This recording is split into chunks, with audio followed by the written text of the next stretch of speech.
Nosotros somos el equipo 5 y vamos a explicarles acerca de la esfingolipidosis y la gangliosidosis. Vamos a comenzar con la esfingolipidosis. La esfingolipidosis es un grupo de enfermedades hereditarias que involucran el metabolismo y almacenamiento normal de los esfingolípidos, es decir, es un defecto genético en el catabolismo de los lípidos que contienen esfingosina.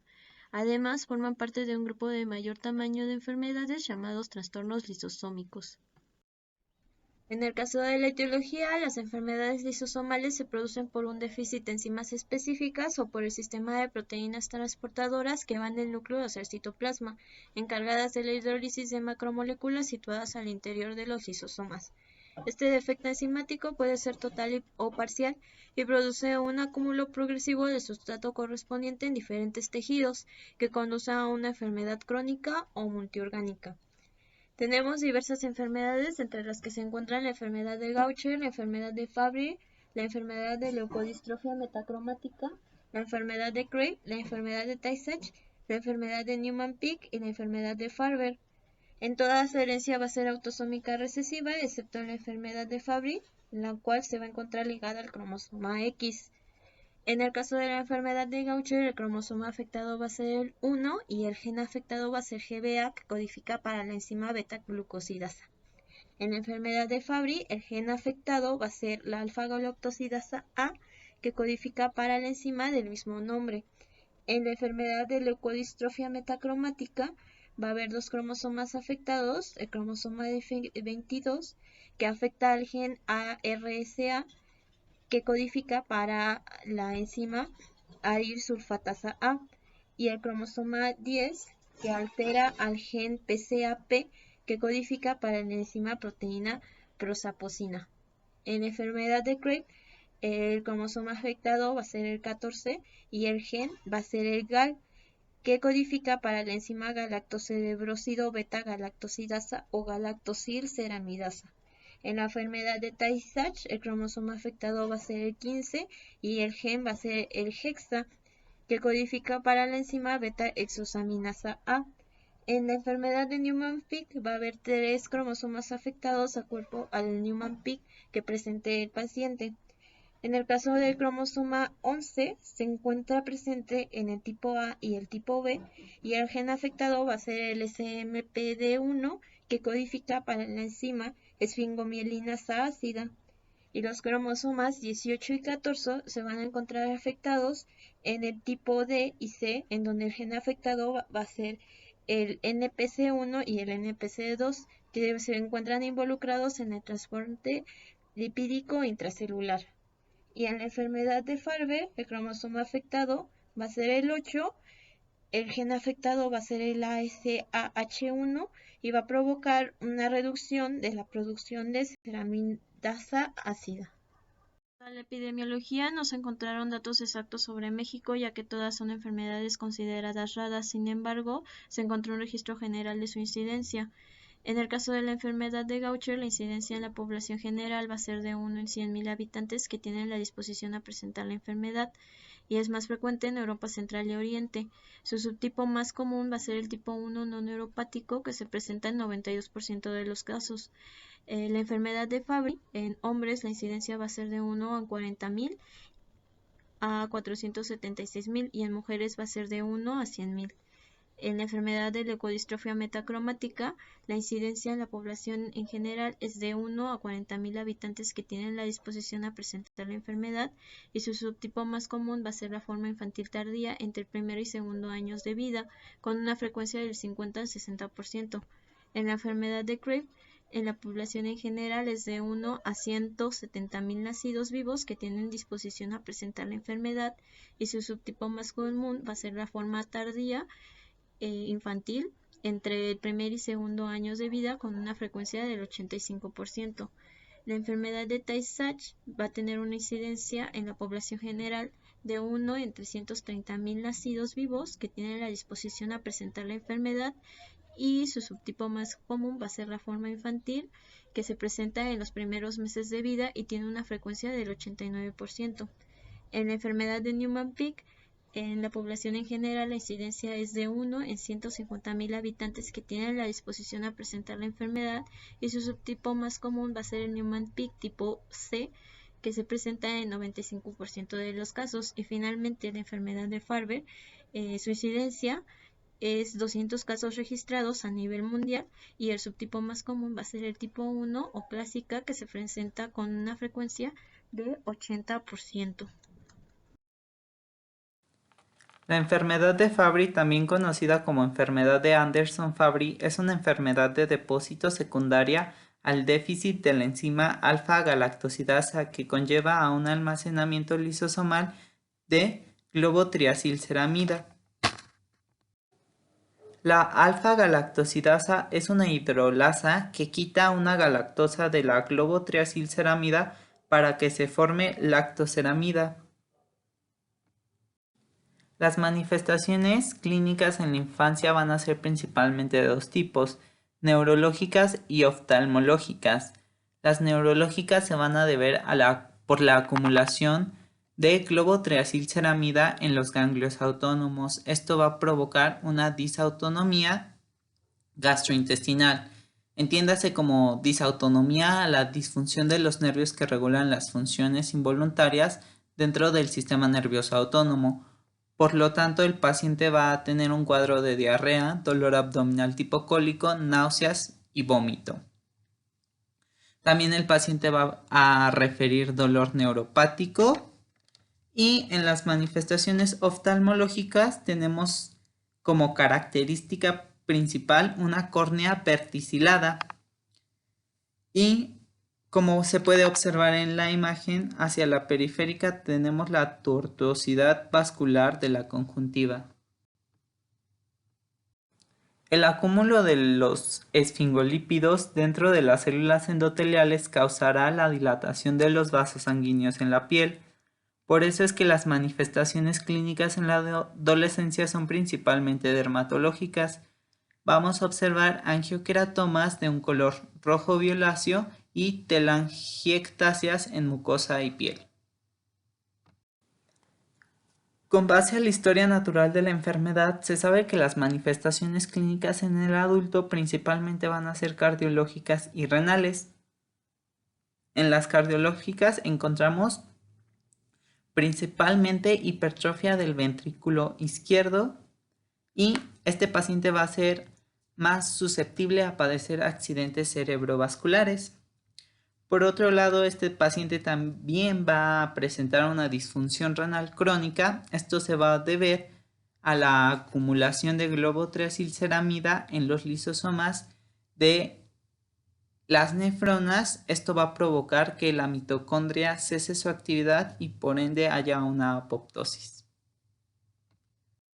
El diagnóstico de esta enfermedad se va a hacer con base al cuadro clínico que presenta el paciente, resaltando la presencia de angioqueratomas, siendo una característica importante para el diagnóstico. El diagnóstico definitivo de esta enfermedad se va a hacer midiendo la actividad de la enzima alfa-galactosidasa. También podemos hacer un diagnóstico prenatal con un cultivo de células de líquido amniótico. Pero debido a la similitud de los síntomas con otras patologías, en la infancia es necesario descartar otras posibles causas de dolor como la artritis reumatoide, y en los adultos la esclerosis múltiple. Para el tratamiento de esta enfermedad se indica el uso de analgésicos para aliviar el dolor, antiarrítmicos como la aspirina y medicamentos similares, así como marcapasos o desfibriladores automáticos implantables para prevenir un infarto. Para el tratamiento de la insuficiencia renal se pueden usar medicamentos llamados inhibidores de la enzima conversora de angiotensina. Estos son recomendados para evitar la proteinuria. En otros casos se hace hemodiálisis o un trasplante renal. El tratamiento de reposición enzimática es utilizado para mejorar los síntomas asociados con la enfermedad de Fabry y para estabilizar la función de los órganos. La enfermedad de Kraft, también conocida como leucodistrofia de células globoides, Es una enfermedad de depósito en los lisosomas secundaria al déficit de la enzima beta-galactosidasa o también llamada galactocerebrosidasa, que conlleva a un almacenamiento lisosomal de galactocerebrósidos. Es descrita por Kraft en 1916, pero es hasta 1970 que se describe la deficiencia de la actividad enzimática.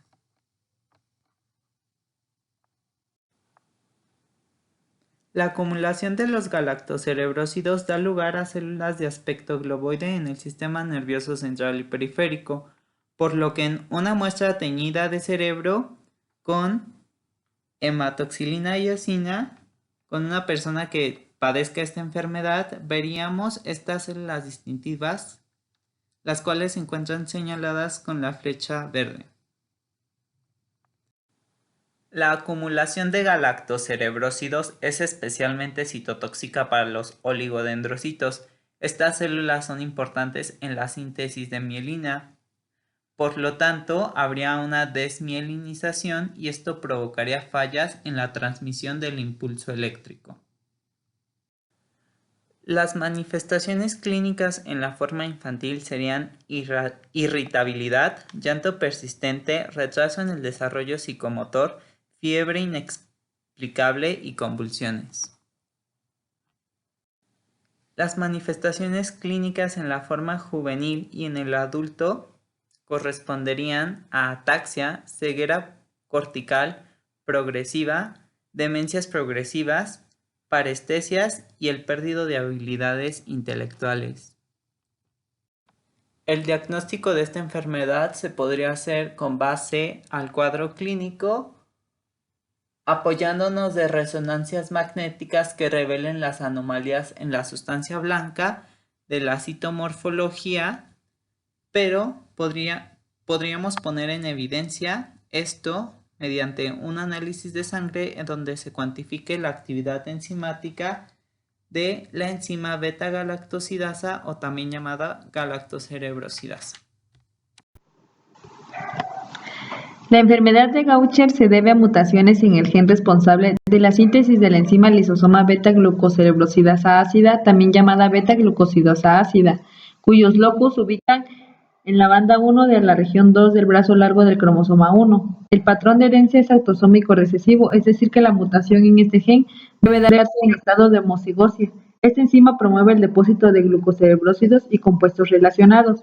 La deficiencia enzimática favorece la acumulación de la glucosilceramida en los lisosomas de macrófagos, es decir, las células de Gaucher, y monocitos del sistema monocito-macrófago, llevando a la acumulación de glucocerebrósidos en la médula ósea, el vaso, el hígado, los pulmones, el tejido esquelético y en las formas neurológicas en el cerebro, causando daño celular y disfunción orgánica. Hay 3 tipos de enfermedades de Gaucher que varían en cuanto a epidemiología, actividad enzimática y manifestaciones. En el cuadro clínico tenemos en el tipo 1 la hepatoesplenomegalia, patología ósea. Ejemplos de estos tenemos la osteopenia, crisis dolorosas, lesiones osteolíticas con fracturas, etc. También tenemos el retraso del crecimiento, retraso de la pubertad, esquimosis, hipingéculas, la epistasis y las esquimosis secundarias a trombocitopenia. En el tipo 2 tenemos el deterioro neurológico progresivo, por ejemplo, rigidez, convulsiones.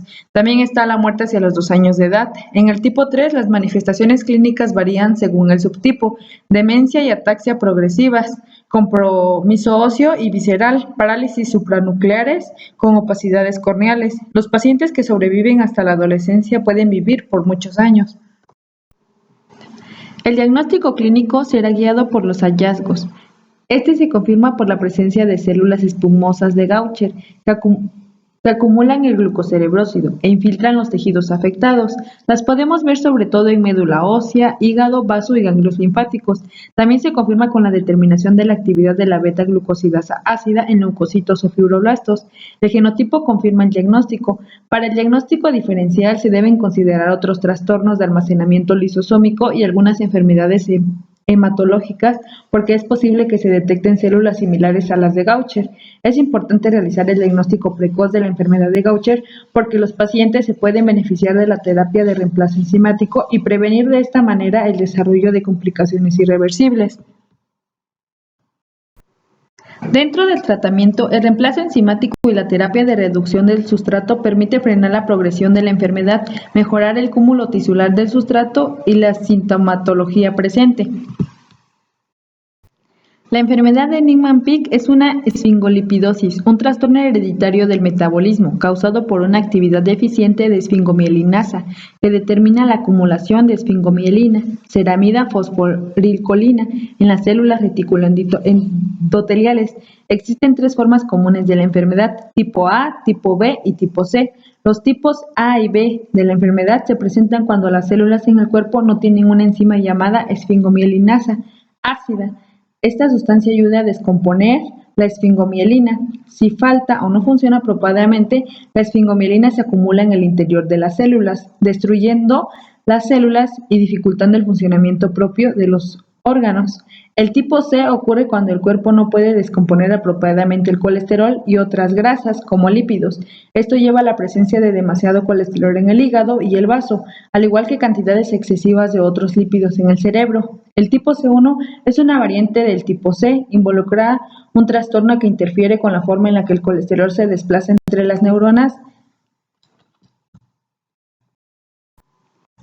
Dentro del cuadro clínico, en el tipo A tenemos la hepatoesplenomegalia, neurodegeneración, dificultades en la deglución y vómitos, aparición en la retina de manchas características color rojo cereza. En el tipo B está la hepatoesplenomegalia, manchas color cereza, al igual que en la tipo A, acumulación de esfingomielina en la médula ósea y en los pulmones, lo cual provoca infecciones bronquiales, hipoxia crónica y la muerte en algunos casos. En el tipo C, cuanto menor es la edad de aparición de los síntomas, más rápida es la degeneración neuronal, manifestándose principalmente en ataxia, disfonía, disfagia, disartria, convulsiones, cataplexia y deterioro cognitivo. El diagnóstico clínico de sospecha al comprobar el deterioro neurológico progresivo y la afectación visceral se apoya en las pruebas complementarias como son el electroencefalograma, el escáner y la resonancia magnética nuclear que evidencian degeneración de la sustancia gris, atrofia cerebral y desmielinización. Y la ecografía abdominal ayuda a detectar la hepatoesplenomegalia. En el análisis de sangre periférica aparecen linfocitos vacuolados. La punción medular permite observar células espumosas de Pick, características de esta enfermedad, las cuales se observan en la imagen de una tonalidad morada. El diagnóstico se confirma mediante la evaluación de la actividad de la enzima en leucocitos y fibroblastos. Para el tratamiento curativo de la enfermedad no existe hoy en día, por lo que se aplican medidas paliativas, como son el tratamiento de anticonvulsionantes y fisioterapia para evitar el anquilosamiento articular, trasplante de médula ósea o células madre. En la enfermedad de leucodistrofia metacrónica, esta será ocasionada por una mutación del gen localizado en el cromosoma 22. Este gen codifica para la arisulfatasa A, lo que provoca una deficiencia causando la acumulación de lípidos metacromáticos en la sustancia blanca del sistema nervioso central, los nervios periféricos, el riñón, el vaso y otros órganos viscerales. La acumulación en el sistema nervioso central causa desmielinización central y periférica. Hay numerosas mutaciones. La edad de comienzo y la velocidad de progresión son variables.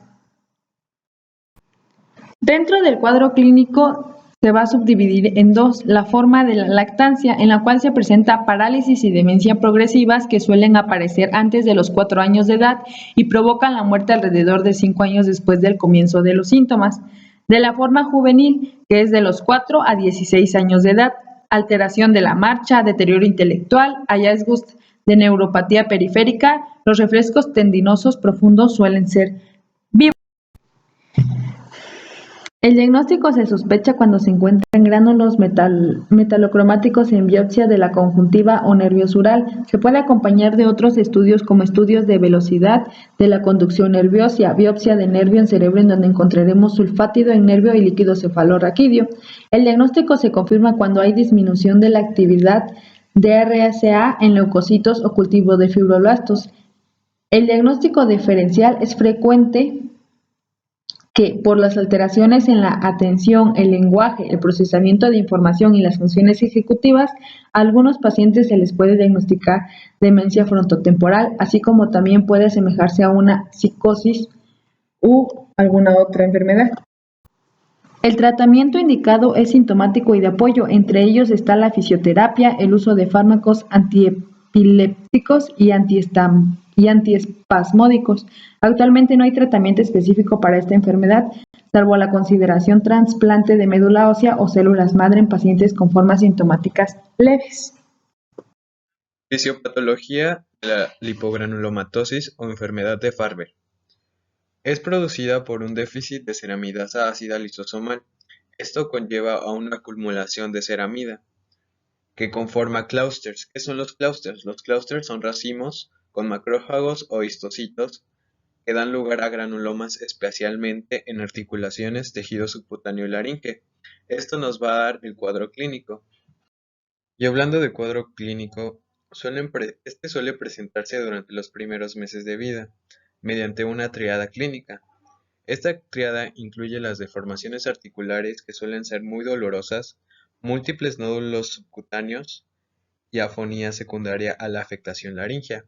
Dentro de los nódulos subcutáneos vamos a encontrar, como ya había mencionado antes, que se encuentran en el tejido subcutáneo propiamente dicho, en la laringe que causa la afonía y en las articulaciones. También vamos a ver que suelen existir afectaciones de hígado, vaso, pulmones, corazón y sistema nervioso central. Esta enfermedad es progresiva y suele conllevar a la muerte en los primeros años de vida. Sus posibles manifestaciones fetales son hidrops. ¿Qué significa esto? Es una inflamación por edema del feto o del recién nacido. También vamos a tener hepatoesplenomegalia y RCIU, que significa restricción del crecimiento intrauterino o crecimiento intrauterino retardado. Diagnóstico. El diagnóstico se basa en los hallazgos clínicos, la presencia de los nódulos periarticulares y de cuerdas vocales. Esto plantea habitualmente el diagnóstico diferencial con la artritis reumatoide juvenil. Para esto es necesario confirmar la sospecha de la enfermedad, esto a través de la determinación de la actividad de la ceramidasa ácida en leucocitos de sangre periférica o en cultivos de fibroblastos de la piel. También el diagnóstico se puede realizar por la determinación de la concentración de ceramidasa ácida en cultivos celulares o tisulares, en este caso mediante la biopsia de los nódulos subcutáneos o periarticulares. Para esto ya llevamos dos tipos de diagnóstico, el enzimático y el citomorfológico. Pero ¿qué pasa con el diagnóstico prenatal? Bueno, este consiste en medir la actividad de la ceramidasa ácida en muestras de vellosidades coriónicas o líquido amniótico.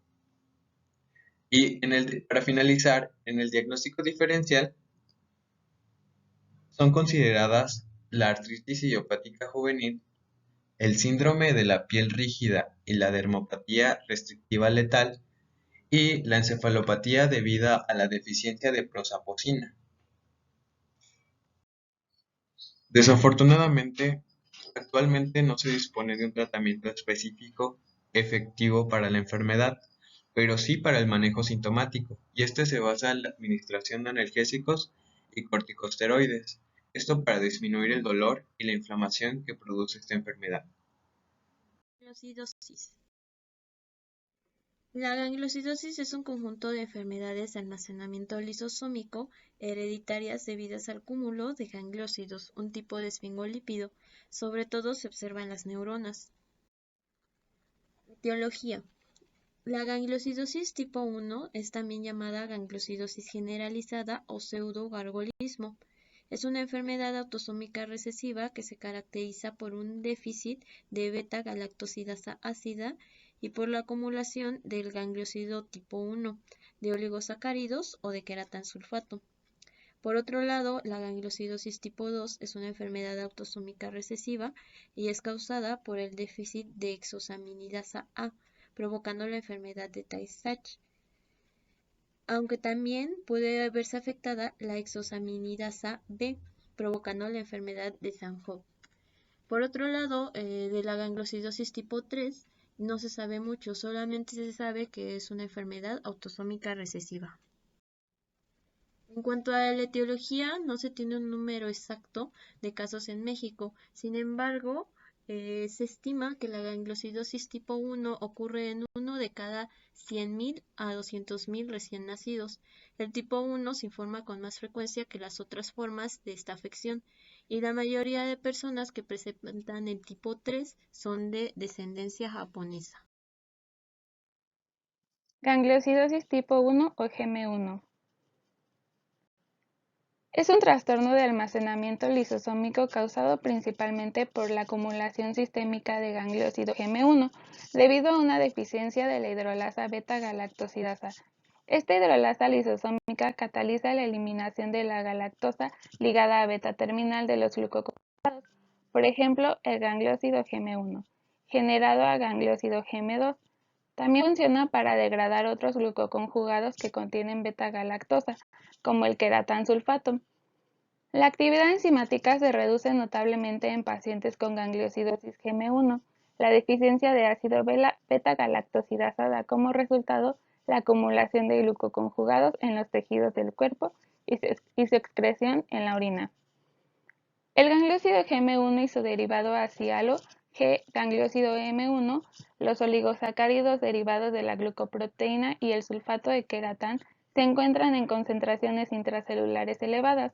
Es correcto que los gangliósidos son componentes normales de las membranas celulares, particularmente las neuronas, y GM1 es el gangliósido principal en el cerebro, pero existen varios mecanismos posibles por los cuales las gangliosidosis pueden causar sus características patológicas. Se cree que la acumulación de derivados de gangliósidos de acialocompuestos y lisocompuestos GM1 tóxicos es neuropática. Además, la evidencia emergente sugiere que la función mitocondrial puede verse disminuida en los trastornos de almacenamiento lisosómico, lo que resulta en alteraciones en la masa, la morfología y la función mitocondrial. Por lo tanto, la alteración de la morfología mitocondrial podría conducir a una menor disponibilidad de ATP en la sinapsis, lo que llevaría a una alteración de la neurotransmisión y la degradación neuronal observada en los trastornos de almacenamiento lisosómico. El cuadro clínico. La gangliosidosis GM1 presenta tres formas clínicas. Más graves es cuando más temprano es el inicio de la enfermedad. La forma infantil se presenta con una afectación del sistema nervioso central grave, con rápida degradación neuronal, hipotonía generalizada, succión débil y microcefalia progresiva. La afectación visual se manifiesta con nistagmus pendular y mancha rojo cereza en el fondo de ojo, causada por el acúmulo de lípidos alrededor de la mácula.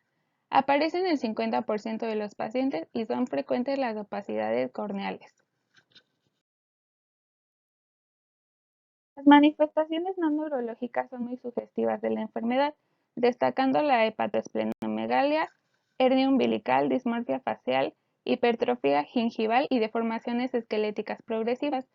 Las formas juveniles y del adulto son lentamente progresivas y más leves. La forma juvenil se caracteriza por parapesia espástica progresiva y regresión psicomotora. La del adulto se manifiesta especialmente con distonía y parkinsonismo de curso clínico lentamente progresivo. Diagnóstico. Los hallazgos radiológicos y clínicos orientan en el diagnóstico en pacientes con afectación clínica importante. En el examen bioquímico encontramos aumento de oligosacáridos con residuos de galactosa y cantidades pequeñas de queratansulfato en orina. El diagnóstico se confirma por la determinación de la actividad enzimática beta-galactosidasa en leucocitos o fibroblastos cultivados. Esta enfermedad debe diferenciarse de otras causas de regresión en el neurodesarrollo. Entre ellas se deben tener en cuenta algunas mucolipidosis, oligosacaridosis y otras enfermedades de depósito lisosomal.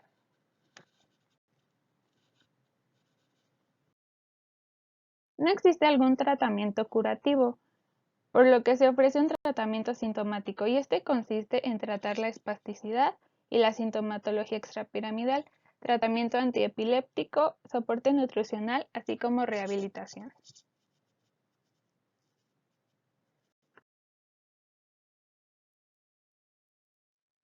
Gangliosidosis tipo 2.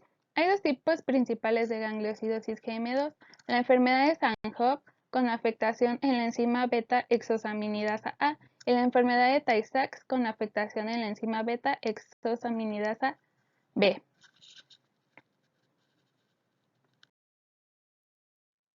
Retomando esta última, la enfermedad de Tay-Sachs ocurre cuando el cuerpo carece de exosaminidasa A, una proteína que ayuda a descomponer un químico que se encuentra en el tejido nervioso llamado gangliósidos.